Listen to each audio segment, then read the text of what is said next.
pagpaumanhin niyo po ninyo, akin pong tinututulan ang naging pasya na ma-contempt si Pastor Kibuloy. With all due respect, ma'am. Well noted po ng Chair ang objection ni Sen. Robin sa ruling ng Chair holding Pastor Kibuloy in contempt. Meron naman po tayong gabay mula sa ating rules. Section 18, ito po yung Rules of Procedure Governing Inquiries in Aid of Legislation. So yung Section 18 po tungkol sa contempt, nakalagay po doon, a majority of all the members of the committee may, however, reverse or modify the aforesaid order of contempt within 7 days. So, well noted. Shukran, Sen. Robin. Maraming salamat po, Ginang Tagapangulo. At gusto ko lamang pong malaman ng mga panauhin natin at ng mga sumusubaybay po sa mga ganap na ito. Ang akin pong mga kadahilanan para humingi ng ng pagpapakumbaba at ang karapatan ng pag-object, ang hindi pagsang-ayon. Napag-usapan po namin ito ng mahal na senadora na aking pong ginagalang, sinasaladuhan at palagi ang nagpupugay sa kanyang mga ipinaglalaban. Ako po ay nagpapasalamat muli sa inyo, mahal na ginang tagapangulo, sa pagtanggap po ng aking objection. Maraming salamat po. At sa 7 araw po. May 7 araw po ang majority Ilan of the po members of the committee majority? po na gawing formal itong pag-object sa ruling ng Chair holding Pastor Kibuloy in contempt. Pag sinabi po ba, ginang tagapangulo, ito po ba yung membro natin? Sila. Tama po, Sen. Robin. Ito po yung majority of the members of the Committee on Women. Yun lang pong members lang po, no? Malinaw po, no? Hindi po kasama yung mga leaders. Dito, bali 6 pa po. Ang nakalagay po sa Section 18, contempt, ay a majority of all the members of the committee. Okay po. Maraming salamat po ulit. Maraming salamat po. Afwan, Sen. Robin. So, Miss Reynita, na online pa po kayo? Yes po. Okay, salamat Miss Reynita at sa paghintay din po ninyo sa amin.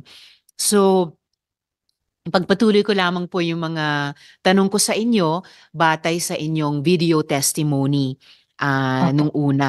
Yung tanong ko po tungkol sa mga kapwa OFW nyo na hindi nakakaramit sa pamilya nila dahil kinukuha ni Kibuloy, yung mga epekto nito sa mga pamilya, pati po sa mga pamilya na hindi naman miyembro ng KOJC. Tama po ba yon?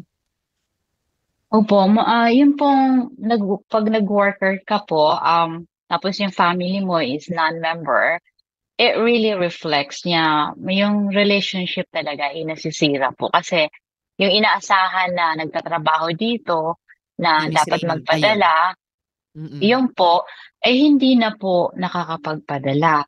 So, mangyari po, hindi nagkakaroon po ng diferensya yung mga relationships between the family. But to us, parang hindi namin po yun inaano na it's a big deal kasi spiritually, yun ang turo sa amin ni Pastor na your real family is not your biological, it's your kingdom family that you really have to focus on kasi later on, you will be rewarded as a faithful daughter of the Father. So, yun po yung nagiging sinasabuhay namin because I really believe every words of Pastor. Until then, nagising kami. Opo. And then sabi nyo rin po sa testimony ninyo, ang modus nila ay naghahanap sila ng mga fake employer. Para kunyari ay employed yung mga miyembro ng KOJC sa mga fake pala na employer na yon. Sa pagkaalam nyo po at sinabi nyo na nga rin at sa pagkaalam ko rin, napaka-stricto sa Singapore. So, paano po nila nalulusutan yan? Ano po, ang sinasabi ko po most nalalaman ko is yung mga full-time workers. Kasi yung full-time workers po, nakatira po sila talaga sa workers' house. So for them to be stay here legally, like in one term for good for 2 years, kailangan po nilang maghanap ng to present as an employer kasi ang terms po is 2 years. So for them na makahanap niyan is mahanap sila ng mga tao na willing na gamitin yung mga name nila to stand as an employer pero sila po yung nagbabayad doon sa employer. Oh. Sila po yung nagbabayad doon sa employer kasi po gagamitin yung pangalan nila to become an employer. So legal po yung pag-i-stay nila.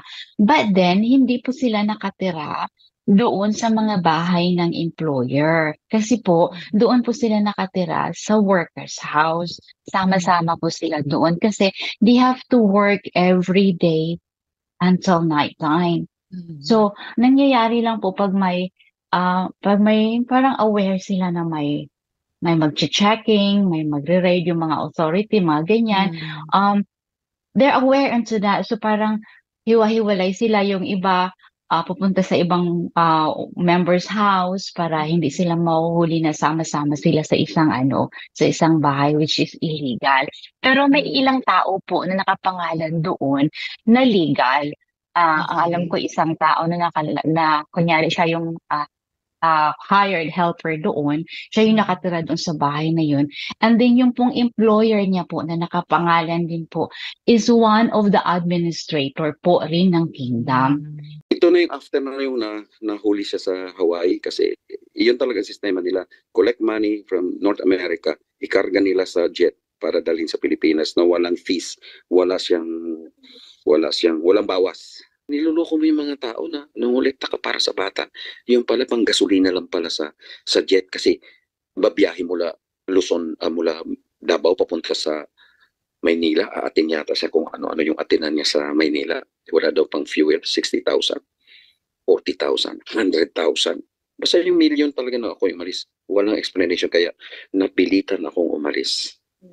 Kaya nag-report din ako kaagad sa CRA sa Canada na I'm no longer the executive director, and I do not know where they do the funds because I'm asking them to bring me the explanation of the millions that was sent to them to the Philippines. Wala silang maibibigay. So nakikita ko marami akong makitang mali diyan sa Davao. Pati dito sabi ko, I think this is not the place for me. So nag-resign ako. Siniraan ako ngayon ng mga workers dito. Nagnakaw daw ako ng pera sa kabal ng kanilang charitable institution. Sabi ko, how can I steal money? I am not the treasurer. I cannot even sign one. Paano ko nasawin ang pera? So, 3 months niya ako halos dyan tinadtad na sa 2020 dyan sa program niya sa ano man yun, mag-give us this day, binabanggit yan, makiling. Pinapakita pa litrato ko, yung magnanakaw, makiling, nandadaya dyan daw sa Canada. Pero nahimik ako, hindi nga ako sumagot, nanahimik lang ako kasi nagbigay na siya ng threat eh.